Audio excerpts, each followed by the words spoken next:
வணக்கம். வேடாத்தடி. இன்னைக்கு ஒரு குட்டி ஸ்டோரி.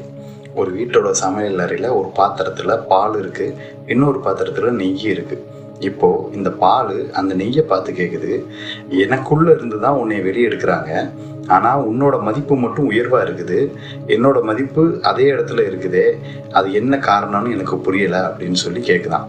அதுக்கு அந்த நெய் சொல்லிச்சான், நீ சொல்கிறது உண்மைதான், உனக்குள்ளே இருந்து தான் நான் வெளியே வரேன், ஆனால் உனக்குள்ளே இருந்து நான் வெளியே வர்றதுக்கு நான் எவ்வளோ கஷ்டங்கள், எவ்வளோ நெருக்கடிகள், எவ்வளோ சோதனைகளை தாண்டி வந்திருக்கேன், அதனால தான் என்னோட மதிப்பு அதிகம் அப்படின்னு சொல்லி அந்த நெய் பாலுக்கிட்ட சொல்லிச்சான். இதாங்க உண்மை. நம்மளில் பல பேர் எனக்கு மட்டும் ஏன் கஷ்டம் வருது, எனக்கு மட்டும் ஏன் இவ்வளோ நெருக்கடி வருது, நான் மட்டும் ஏன் முன்னேறவே மாட்டேங்கேன் அப்படின்னு சொல்லி நமக்குள்ள நிறையா பேர்த்துக்கு ஒரு சில எண்ணங்கள் இருக்குது. உண்மை அது இல்லைங்க. நம்ம இந்த சோதனைக்கு உட்படுத்தப்படும் போதும், நம்ம கஷ்டப்படும் போதும், நம்ம பாலில் இருந்து நெய்யாக மாறுறதுக்கு உண்டான தகுதியை அடைஞ்சிக்கிட்டு இருக்கோம் அர்த்தம். சரிங்களா? அதனால் நம்ம கஷ்டப்படுறோம், நம்மளுக்கு வாழ்க்கையில் முன்னேற்றமே இல்லை, நம்ம வாழ்க்கை இப்படியே இருக்குமா அப்படின்னு மட்டும் தயவுசெய்து நீங்கள் யாரும் நினைக்காதீங்க. உங்களுடைய இன்றைய கஷ்டங்களும் வேதனைகளும் சோதனைகளும் நீங்கள் நாளைக்கு உங்களோட தகுதியை வளர்த்துக்கிறதுக்கு தான்.